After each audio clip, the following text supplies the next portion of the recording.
ಇಲ್ಲಮ್ಮ ಇಲ್ಲಮ್ಮ ಇಲ್ಲಿ ಕೇಳಿ 2 ಎಕರೆ ಇಲ್ಲಮ್ಮ 2 ಎಕರೆಗೆ 40 ಅವಮ್ಮ ಈ ಬಾರಿ ಎಲ್ಲರೂ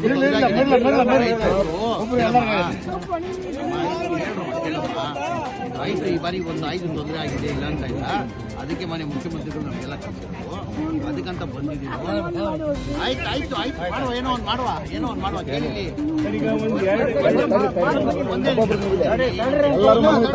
2 ಎಕರೆಗೆ 40,000 ಆಯ್ತಾ?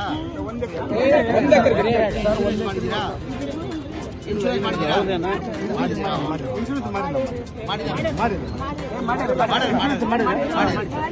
ಮಾಡಿದ್ದೀರಾ? ಇನ್ಶೂರೆನ್ಸ್ ಮಾಡಿದ್ದಾರೆ. ಇನ್ಶೂರೆನ್ಸ್ ಬರ್ತದೆ ನಿಮಗೆ. ಇವರಿಗೆ ರೈತರಿಗೆ ನಷ್ಟ ಆಗಿರೋದು ನಿಜ, ಎಲ್ಲ ಇಡೀ ಮನೆ ಇಲ್ಲ. ಆಮೇಲೆ ನಾವು ಮಾನ್ಯ ಮುಖ್ಯಮಂತ್ರಿಯಿಂದನೂ ಆ ಪರಿಹಾರ ಕೊಡಿಸ್ಬೇಕಂತ ಮಾಡ್ತಾ ಇದೀವಿ. ಆಮೇಲೆ ರೈತರಿಗೆ ಬಹಳ ನೋಟಿಸ್ ಬರ್ತಾ ಇದೆ ಎಲ್ಲ ಯಾವ್ದು ನೋಟಿಸ್ ಬಂದಂಗೆ ನೋಡ್ಕೊಂತೀವಿ. ಮನೆ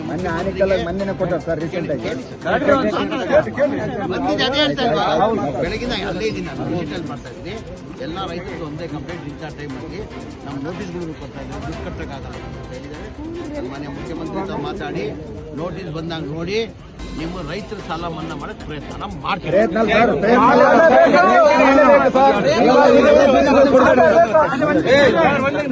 ಸರ್, ಈಗ ನೀವು ಬರಗಾಲದ ಸಮೀಕ್ಷೆ ಬಂದದ್ದನ್ನು ಸ್ವಾಗತ.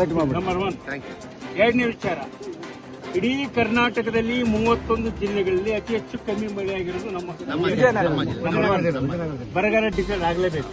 ಇದು ಒಂದು ವಿಚಾರ. ಎರಡನೇ ವಿಚಾರ, ಈ ಭಾಗದ ಜನರು ಸೊಸೈಟಿ ಮತ್ತು ಬ್ಯಾಂಕ್ಗಳಲ್ಲಿ ಸಾಲ ಮಾಡಿರೋದ್ರಿಂದ ಸಾಲದ ಒತ್ತಡ ಜಾಸ್ತಿ ಐತಿ. ಸಾಲನ್ನು ಸ್ಟಾಪ್ ಮಾಡಬೇಕು, ಎಲ್ಲ ನೋಟಿಸ್ಗಳು ಬರೋದು ರದ್ದಾಗಬೇಕು. ಒಟ್ಟು ಇಡೀ ಕರ್ನಾಟಕದ ಅನ್ವಯ ಇದನ್ನು ವಿಶೇಷವಾಗಿ ಪರಿಗಣಿಸಿ ಸಾಲ ಮನ್ನಾ ಮಾಡಬೇಕು. ಎರಡನೇ ವಿಚಾರ. ಮೂರನೇ ವಿಚಾರ, ಇಡೀ ಮೈಕ್ರೋ ಫೈನಾನ್ಸರ್ ದೊಡ್ಡ ಕಾಟ ಐತಿ. ಅದರ ಬಗ್ಗೆ ಕೂಡ ವಿಶೇಷವಾಗಿ ಜಿಲ್ಲಾಧಿಕಾರಿಗಳು ಒಂದು ವಿಶೇಷ ಸಭೆ ಮಾಡಿ ಮೈಕ್ರೋ ಫೈನಾನ್ಸ್ ಬಗ್ಗೆ ಒತ್ತಡ ಏನೈತಿ, ನಮ್ಮ ಜನ ಎಲ್ಲ ಒತ್ತಡಕ್ಕೊಳಗಾಗ್ಯಾರ. ಎಷ್ಟೋ ಹೆಣ್ಣು ಮಕ್ಕಳುಗಳು ಇವತ್ತು ಆತ್ಮಹತ್ಯೆ ಮಾಡಿಕೊಳ್ಳೋ ಸ್ಥಿತಿ ಬಂದ. ಆ ಧರ್ಮಸ್ಥಳ ಈ ಧರ್ಮಸ್ಥಳದ ಲೋನ್ ತಗೊಂಡು ಈ ಸಮಸ್ಯೆನೂ ಕೂಡ ತೀವ್ರವಾಗಿ ಪರಿಗಣಿಸ್ತಕ್ಕಂಥದ್ದು ಎರಡು ಕೆಲಸ ಆಗುತ್ತೆ. ಇನ್ನೊಂದು ಬಹಳ ಮುಖ್ಯ ಅಂದ್ರೆ ಸರ್, ನಿಮಗೆ ಬರಗಾಲದಲ್ಲಿ ಮಳೆ ಕಮ್ಮಿ ಇದ್ದಾಗ ಹೂಳೆತ್ತೆ ಕೆಲಸ ತುಂಗಭದ್ರವಾಗುತ್ತೆ. ಅದರ ಜೊತೆಗೆ ಆ ಕೆಲಸ ಪ್ರತಿ ವರ್ಷ ಆಗ್ತಾ ಇಲ್ಲ ವೈಜ್ಞಾನಿಕವಾಗಿ. ಮತ್ತೆ ಕೊನೆಯ ಮಾತು, ಇಲ್ಲಿ ಸುಮಾರು ಒಂದು 23 ಲಿಫ್ಟ್ ಇರಿಗೇಷನ್ಸ್ ಅದಾವೆ. ಆ 23 ಲಿಫ್ಟ್ಗೆ 2 ಲಿಫ್ಟ್ ಇರಿಗೇಷನ್ ಸರಿ ನಡೀತಾ ಇರೋದು. ಹೊಸ ಲಿಫ್ಟ್ ಇರಿಗೇಷನ್ ನೀರು ಉದ್ಘಾಟನೆ ಮಾಡ್ತೀರಿ, ಪಿಳಿಗಳಿವೆಲ್ಲ ಖಾಲಿ ಹೋಗ್ತಕ್ಕಂಥದ್ದಿಲ್ಲ. ಇದು ಒಂದು ಕಡೆಗೆ.